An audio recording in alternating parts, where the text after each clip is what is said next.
ஓம் ஸ்ரீம் கூர்பவராகி நமக. வாழ்க பாரதம், வளர்க அனைவரும் செல்வச் செழிப்புடன். உங்கள் அனைவருக்கும் ஸ்ரீமந்தாசனின் ஸ்ரீ அப்பால ரெங்கநாத நல்வணக்க. தொடக்கத்துடன் ஸ்ரீ சர்வமங்கல சாயாபுத்திரன் யூடியூப் சேனல் வாயிலாக ஆன்மீக தகவல் நிகழ்ச்சி வரிசையில் இன்று நாம் அறிந்து கொள்வது குரு பெயர்ச்சியின் பொது பலன்களும் அதற்கு உண்டான பரிகார நிலைகளையும் காண்போமாக. ரிஷபராசி அன்பர்களுக்கு தங்கள் ராசியில் ராகு பகவானும் 7ஆம் இடத்தில் கேது பகவானும் தவிர மற்ற பெரிய கிரகங்கள் எல்லாம் நல்ல நிலையில் சஞ்சரித்து கொண்டுள்ளார்கள். இதனால் கடின உழைப்பும் விடாமுயற்சியும் கண்டிப்பாக தேவைப்படும். சில நேரங்களில் தோல்வி மனப்பான்மையும் விரக்தியும் ஏற்படலாம் என்பதனால் அனைத்து விஷயங்களிலும் ஒரு முறைக்கு 5 முறை யோசித்து செயல்படுவது நல்லதாகும். அதே நேரத்தில் 9ஆம் இடம் மகர ராசிக்கு பெயரும் குரு பெயர்ச்சியினால் நல்ல மேன்மையான மாற்றம் உங்களுக்கு மிகவும் நல்ல பணவரைவையும் தரக்கூடிய கால சூழ்நிலைகள் உருவாகும் வாய்ப்புகள் உள்ளது. ஆகவே அதற்கேற்ப திட்டங்கள் தீட்டி வாழ்க்கையை வளப்படுத்தி கொள்ளுங்கள். எனவே நடக்க இருக்கும் எதையும் எதிர்மறையாக பார்க்காமல் சுறுசுறுப்பாக காரியம் ஆற்ற வேண்டியது அவசியமாகும். இயற்கை சுப கிரகமும் ஒரு மனிதனுக்கு தேவையான அனைத்து நன்மைகளையும் அள்ளி தருபவருமான குரு பகவான் இம்முறை தமது 5வது பார்வையால் உங்கள் ராசியை பார்த்து கொண்டு இருப்பதால் உங்கள் உடலும் மனமும் புத்துணர்ச்சி பெறும். முகத்தில் எந்நேரமும் சந்தோஷம் தெரியும். இதுவரை மனதில் இருந்து வந்த குழப்பங்கள் விலகும். ஆனாலும் இளைய பருவத்தினர் இந்த வருடம் மட்டும் எதிலும் அகலக்கால் வைக்காமல் நிதானத்துடன் கவனத்துடனும் செயல்பட வேண்டியிருக்கும். என்னதான் இருந்தாலும் உங்களுடைய ராசிக்கு சனி ராஜ யோகாதிபதி என்பதால் மிகப்பெரிய கெடுதல்கள் எதையும் கண்டிப்பாக செய்யவே மாட்டார் என்பதனால் நன்மைகள் கூடுதலாகவே கிடைக்கப் பெறுவீர்கள். பொருளாதாரம் பணத்தின் அருமையை உங்களுக்கு சனி பகவான் தான் புரிய வைக்க வேண்டும் என்பதால் வெயிலில் இருக்கும்போதுதான் நிழலின் அருமை தெரியும் என்ற முதுமொழியின்படி இந்த வருடம் பண தட்டுப்பாட்டினையும் பொருளாதார சிக்கல்களையும் இந்த குரு பகவான் சரி செய்து விடுவார். எனவே எதிலும் அகலக்கால் வைக்காமல் புதிதாக எதையும் தொடங்காமல் கட்டுப்பாட்டுடன் இருக்க வேண்டியது அவசியம். இப்போது என்ன செய்து கொண்டிருக்கிறீர்களோ அதை கண்ணும் கருத்துமாக கவனித்து வந்தால் மட்டுமே போதுமானதாக இருக்கும். சிறப்பு பலனாக உங்களில் சிலர் வெளிநாடு வெளி மாநிலம் போன்ற தூர தேச இடங்களுக்கு சென்று பொருள் சம்பாதித்து வருவீர்கள். இதுவரை வெளிநாட்டில் படிக்கவோ வேலை செய்யவோ இருந்த தடைகள் நீங்குகின்றன.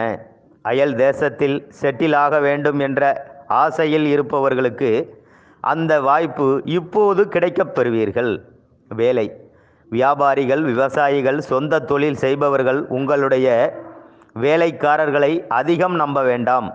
வெளிநாடுகளில் வர்த்தக அமைப்புகளை வைத்திருப்பவர்கள் மாநிலங்களுக்கு இடையே தொழில் செய்பவர்கள் போன்றவர்களுக்கு நல்ல பலன்கள் உண்டாகும். இந்த குரு பெயர்ச்சியினால் உங்களின் சுய ஜாதகத்தில் அரசு வேலை அமைத்து தரும் கிரகங்கள் சரியான இடத்தில் சுப வலிமை பெற்று அமர்ந்திருக்கும் பட்சத்தில் தகுந்த தசாபுத்தி அமைப்புகள் நடப்பில் இருக்குமேயானால் நிச்சயம் அரசு வேலையில் உங்களை அமர வைக்கும் வருடமாக இந்த குரு பெயர்ச்சி அமையப்பட உள்ளது. அரசு தனியார் துறை ஊழியர்களுக்கு வேலை பளு அதிகம் இருக்கும். அலுவலகங்களில் சுமூகமான சூழ்நிலை இருப்பது கடினம். மறைமுக எதிரிகள் உருவாக வாய்ப்புகள் உள்ளன. முதுகுக்கு பின்னே பேசுபவர்களிடம் எச்சரிக்கையாக இருங்கள். உடன் பணிபுரிபவர்களிடம் கருத்து வேற்றுமை ஏற்படலாம். அவர்களுடைய ஒத்துழைப்பு கிடைப்பது கடினமாக இருக்கக்கூடும். கவனம் தேவை. மேலதிகாரிகளிடம் அனுசரித்து போவது நல்லது. வேலை செய்யும் இடங்களில் பிரச்சனைகள் வருவதற்கு வாய்ப்புகள் இருக்கிறது. சம்பளம் தவிர இதர வருமானங்கள் வரும் துறைகளில் இருப்பவர்கள் எங்கும் எதிலும் கூடுதல் கவனத்துடன் இருக்க வேண்டியது அவசியம். எந்த ஒரு விஷயத்திலும் அலட்சியமாகவோ கவனக்குறைவாகவோ இருக்க வேண்டாம். பணியாளர்களுக்கு உங்களை புரிந்து கொள்ளாதவர் மேலதிகாரியாக வந்து மனச்சங்கடங்களை தருவதற்கு வாய்ப்பு இருக்கிறது. வியாபாரிகளுக்கு கொள்முதல் சம்பந்தமான அலைச்சல்கள் இருக்க வாய்ப்புகள் உள்ளன. இந்த வருடம் யாருக்கும் கடன் கொடுக்காதீர்கள். யாரையும் நம்ப வேண்டாம். வியாபாரம் கண்டிப்பாக குறையாது என்றாலும் அதற்காக கடுமையாக உழைக்க வேண்டியிருக்கும் கிரக அமைப்புகள் உள்ளன. தொழிலாளர்களுக்கும் வேலை செய்யும் இடத்தில் வேலைப்பளு அதிகமாக இருக்கும். சிலருக்கு வேலை அமைப்புகளில் மேன்மையான உயர் ஏற்றம் வரலாம். பணிபுரியும் இடங்களில் டிரான்ஸ்ஃபர் கேட்டு விண்ணப்பித்தவர்களுக்கு வெளியூருக்கு மாறுதல்கள் கிடைக்கும். இந்த ஆண்டில் அடிக்கடி பயணம் செய்ய வேண்டியிருக்கும். எனவே சிலருக்கு அதுபோன்ற நிலைகளில் வேலை அமையும் வாய்ப்புகள் உள்ளது. சிலருக்கு விருப்பம் இல்லாத ஊருக்கு மாற்றம் அல்லது துறை ரீதியான தேவையில்லாத மாற்றங்கள் நடந்து உங்களை சங்கடப்படுத்தலாம்.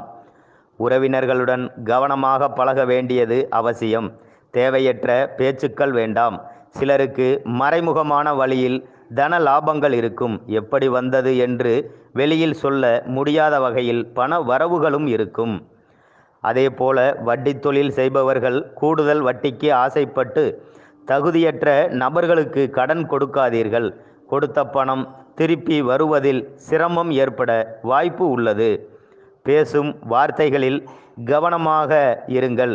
பொது வாழ்க்கையில் உள்ள சிலருக்கு அதிகார பதவிகள் தேடி வரும் வாய்ப்புகள் உள்ளது. மேலும் பரிகார நிலையினை காண்போமாக. கார்த்திகை 2, 3, 4 நட்சத்திர பாதங்களில் பிறந்தவர்கள் அருகில் இருக்கும் ஸ்ரீ ராமர் ஆலயம் சென்று ஸ்ரீ விஷ்ணு சகஸ்ரநாமம் கூறி வரவும், அல்லது அருகில் இருக்கும் ஸ்ரீ முருகப்பெருமான் ஆலயம் சென்று கந்தர் சஷ்டி கவசத்தினை கூறி வரவும் 15 முறை நீங்கள் பிறந்த நட்சத்திரம் வரும் நாளில் சென்று வரவும். ரோகிணி 1, 2, 3, 4 நட்சத்திர பாதங்களில் பிறந்தவர்கள் அருகில் இருக்கும் ஸ்ரீ விஷ்ணு துர்க்கை அம்மன் அல்லது ஸ்ரீ சிவபெருமான் ஆலயத்தில் உள்ள ஸ்ரீ துர்க்கை அம்மனையோ வழிபட்டு வரவும். ஸ்ரீ துர்க்கையம்மன் காயத்ரி மந்திரத்தினை 24 முறை கூறி வரவும். நீங்கள் பிறந்த திதி, அதாவது சுக்லபட்சமா கிருஷ்ணபட்சமோ எந்த திதியில் பிறந்தீர்களோ அந்த திதி வரும் நாளில் ராகு காலத்தில் சென்று வழிபட்டு வரவும்.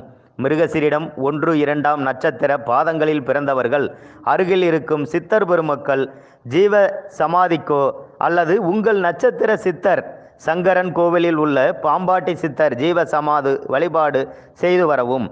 இது நீங்கள் பிறந்த வாரம் அல்லது அமாவாசை பௌர்ணமி தினங்களில் மாலை வேளை 5 மணி முதல் 7 மணிக்குள் சென்று சூடம் ஊதுபத்தி ஏற்றி வைத்து உங்கள் வயதுக்கேற்ற எண்ணிக்கையில் சுற்றி வந்து வணங்கி கொள்ள வேண்டும். மேலே கூறிய பரிகார நிலையினை சரியான மிக நேர்த்தியான முறையில் செய்து குரு பகவானும் அருளை எல்லோரும் பெற்று இன்புற்று வாழ்வீர்களாக என எல்லாம் வல்ல இறைவனை வேண்டிக் கொண்டு, மேலும் நமது பதிவுகளை உடனுக்குடன் அறிந்து கொள்ள சப்ஸ்கிரைப் பண்ணுங்க, லைக் பண்ணுங்க, கீழே உள்ள பெல் சிம்பலையும் பிரஸ் பண்ணுங்க, பிடித்திருந்தா ஷேர் பண்ணுங்க. மீண்டும் நாளை மிதுனராசி அன்பர்களுக்கு உண்டான குரு பெயர்ச்சி பலன்களும் பரிகார நிலையினையும் காண்போமாக என கூறி அனைவருக்கும் நன்றி, வணக்கங்க. வாழ்க வையகம், வாழ்க வையகம், வளர்க அனைவரும் செல்வச் செழிப்புடன்.